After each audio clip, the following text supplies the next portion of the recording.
আসসালামু আলাইকুম। Welcome to recipes by আরাবিস মম। আরেকটা নতুন রেসিপি নিয়ে চলে এসেছি আপনাদের মাঝে।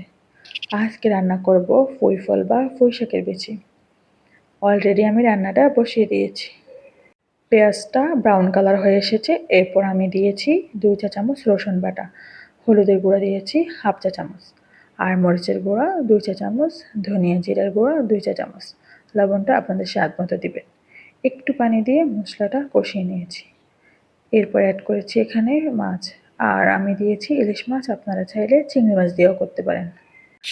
মাছটা ভালো মতো কষানো হয়েছে, এখন আমি এটা উঠিয়ে রাখবো। আর এখানে অ্যাড করব পুঁই ফল বা পুঁই শাকের বিচি।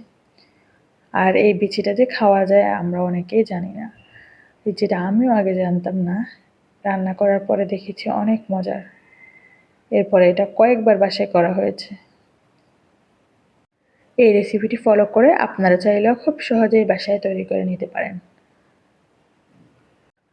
এখানে আমি এখন দিয়ে দিচ্ছি পুঁই ফল, আর পুঁই ফলটা দিয়ে মশলার সাথে 5-6 মিনিট কষিয়ে নেব।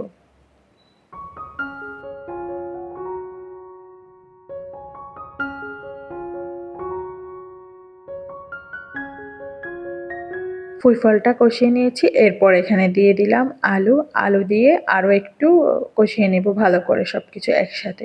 এরপর আমি দিয়ে দিব পানি পরিমাণ মতো। আর অবশ্যই গরম পানি ইউজ করবেন, ঠান্ডা পানি না। গরম পানি দিলে রান্নার স্বাদটা দ্বিগুণ বেড়ে যায়।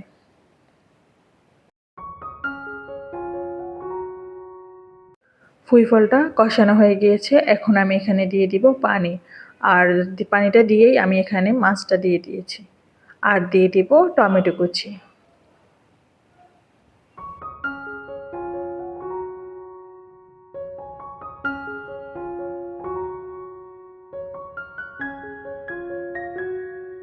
আপনারা দেখে নেবেন, যদি পুঁই ফলটা সিদ্ধ হয়ে যায় বুঝবেন রান্নাটা হয়ে গিয়েছে। এখন আমি বেশি করে ধনেপাতা দিয়ে নিচ্ছি। আর ভালো থাকবেন সবাই। আসসালামু আলাইকুম। আল্লাহ হাফেজ।